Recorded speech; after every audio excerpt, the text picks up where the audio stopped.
श्री राम जय राम जय जय राम, श्री राम जय राम जय जय राम। रामायुध अंकित ग्रह, शोभा बरनि न जाय। सिया राम नव तुलसी का वृंद तहाँ, देखी हर्ष कपिराय। सिया राम।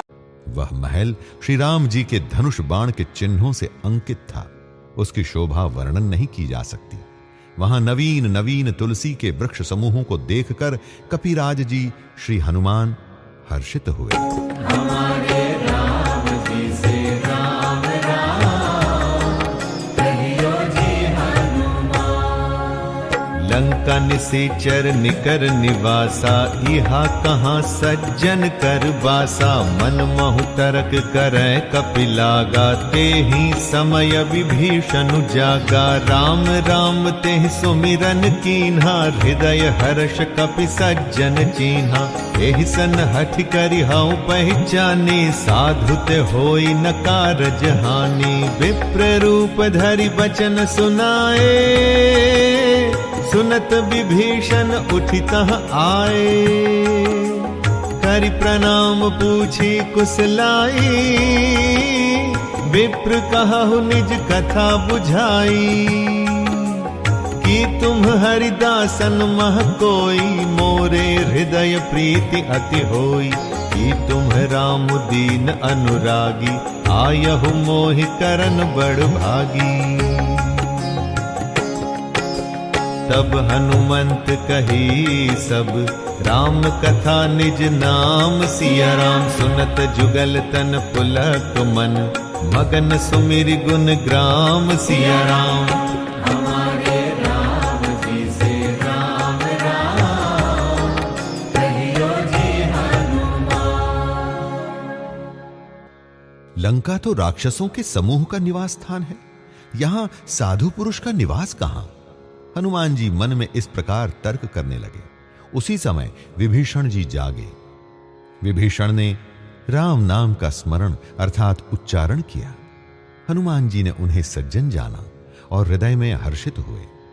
हनुमान जी ने विचार किया कि इनसे हठ करके अपनी ओर से ही परिचय करूंगा, क्योंकि साधु से कार्य की हानि नहीं होती, प्रत्युत लाभ ही होता है। ब्राह्मण का रूप धरकर हनुमान जी ने उन्हें वचन सुनाए अर्थात पुकारा। सुनते ही विभीषण जी उठकर वहां आए, प्रणाम करके कुशल पूछी और कहा, हे ब्राह्मण देव, अपनी कथा समझाकर कहिए, क्या आप हरि भक्तों में से कोई हैं? क्योंकि आपको देखकर मेरे हृदय में अत्यंत प्रेम उमड़ रहा है। अथवा क्या आप दीनों से प्रेम करने वाले स्वयं श्री राम जी ही हैं, जो मुझे बड़भागी बनाने घर बैठे दर्शन देकर कृतार्थ करने आए हैं? तब हनुमान जी ने श्री रामचंद्र जी की सारी कथा कहकर अपना नाम बताया। सुनते ही दोनों के शरीर पुलकित हो गए और श्री राम जी के गुण समूहों का स्मरण करके दोनों के मन प्रेम और आनंद में मग्न हो गए। हमारे राम जी से राम राम, कहियो जी हनुमान। सुनहु पवन सुत रहनि हमारी, जिमि दसननि महु जीभ विचारी। तात कबहु मोहि जानि अनाथा, करिहहि कृपा भानुकुल नाथा। तामस तनु कछु साधन नाही, प्रीति न पद सरोज मन माही। अब मोहि भा भरोस हनुमंता, बिनु हरि कृपा मिलहि नहीं संता। जौ रघुबीर अनुग्रह कीन्हा, तो तुम मोहि दरसु हठ दीना। सुनहु विभीषण प्रभु कै रीति, करहि सदा सेवक पर प्रीति। कहु कवन मैं परम कुलीना, कपि चंचल सबहि विधिहीना। प्रात ले जो नाम हमारा, तेहि दिन ताहि न मिले आहारा। असमय अधम सखा सुनु, मोहु पर रघुबीर। सिया राम कीन्ही कृपा सुमेर गुण, हरे बिलोचन नीर। सिया राम। हमारे राम जी से राम राम, कहियो जी हनुमान। विभीषण जी ने कहा, हे पवन पुत्र, मेरी रहनी सुनो। मैं यहां वैसे ही रहता हूं जैसे दांतों के बीच में बेचारी जीभ। हे तात, मुझे अनाथ जानकर सूर्य कुल के नाथ श्री रामचंद्र जी क्या कभी मुझ पर कृपा करेंगे?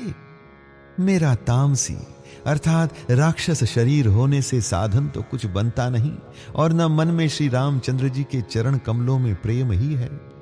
परंतु हे हनुमान, अब मुझे विश्वास हो गया कि श्री राम जी की कृपा मुझ पर है, क्योंकि हरि की कृपा के बिना संत नहीं मिलते। जब श्री रघुवीर ने कृपा की है, तभी तो आपने मुझे हठ करके दर्शन दिए हैं। हनुमान जी ने कहा, हे विभीषण जी, सुनिए, प्रभु की यही रीति है कि वे सेवक पर सदा ही प्रेम किया करते हैं। भला कहिए, मैं ही कौन बड़ा कुलीन हूं? अरे चंचल वानर हूं और सब प्रकार से नीच हूं। प्रातः काल जो हम लोगों का नाम ले ले तो उसे उस दिन का भोजन तक न मिले। हे सखा, सुनिए, मैं ऐसा अधम हूं, पर श्री रामचंद्र जी ने तो मुझ पर भी कृपा ही की है। भगवान के गुणों का स्मरण करके हनुमान जी के दोनों नेत्रों में प्रेमाश्रुओं का जल भर आया। हमारे राम जी से राम राम कहियो जी हनुमान। जानत हूँ अस स्वामी बिसारी, फिर हित काहे न होहि दुखारी। एहि विधि कहत राम गुण ग्रामा, पावा अनिर्वाच्य विश्रामा। पुनि सब कथा विभीषण कही, जेहि विधि जनक सुता तह रही। तब हनुमंत कहा सुनु भ्राता, देखी चहु जानकी माता। जो जानते हुए भी ऐसे स्वामी अर्थात श्री रघुनाथ जी को भुलाकर विषयों के पीछे भटकते फिरते हैं, वे दुखी क्यों न हो। इस प्रकार श्री राम जी के गुण समूहों का कहते हुए उन्होंने अनिर्वचनीय यानी परम शांति प्राप्त की। फिर विभीषण जी ने श्री जानकी जी जिस प्रकार लंका में रहती थी वह सब कथा कही। तब हनुमान जी ने कहा, हे भाई, मैं जानकी माता को देखना चाहता हूं।